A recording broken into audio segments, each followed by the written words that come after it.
For the Greens is Philippe Lamperts. Thank you, Chair. But it's hard, of course, to resist the temptation to talk about this small country that has played some important role in Europe's history and most certainly the recent history of Europe.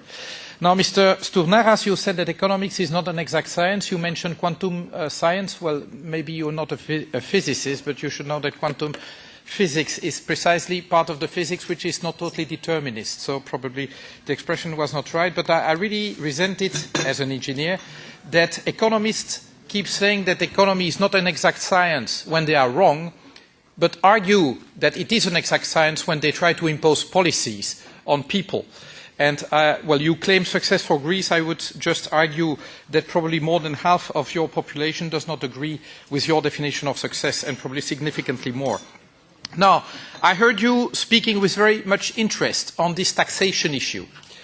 And it's always a pleasure hearing the Council saying, well, we really want to make huge strides forwards in the field of taxation. Well, that coming from a country that has a track record of tax justice, tax efficiency, which is probably not really stellar, I would really question the credibility of your statements of trying to make advances. And especially, I've been a supporter of more justice towards Greece and not imposing leonine condition on the Greek bailout. But on the other hand, I must say that I'm really struck at the lack of progress on tax policy, not just at European level, but in your own country. I mean, I have yet to see the rich in your country being taxed, because I see that your clients, your party and your neighbour party are, well, basically in the upper classes, and, well, you are refraining from taxing them. So any hope of progress on that field?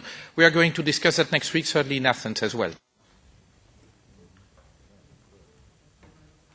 Well, again, this I will answer as a Greek finance minister, not a quantum physicist, but as a humble economist. On taxation, Greece for this year has done enormous progress. We have passed legislation, we have passed tax codes, we have closed loopholes, and for the first time since 2001, we have exceeded targets. For the first time, tax revenue in 2013 are above targets by 3%. So we are a learning pupil. We have a new start in taxation. We have passed a very modern legislation, and I'm here to cooperate with the European Commission, the Council and the Parliament to try to tackle tax evasion and tax avoidance in Europe, because the problems we had in Greece with the erosion of the tax basis are the same throughout Europe, and this is what we're trying to do. If I may, since we still have time, what about tax justice? Because, well, one thing is to pass a tax code. Well, a second thing, and that's an issue that some of us face more with more difficulties than others, implementation of the tax code is another thing, and then making sure that your tax code is, well, fair enough to citizens is a third question. And really there, I have my doubts. I mean, are we sure that those who have the broadest shoulders in Greece are carrying the largest part of the burden?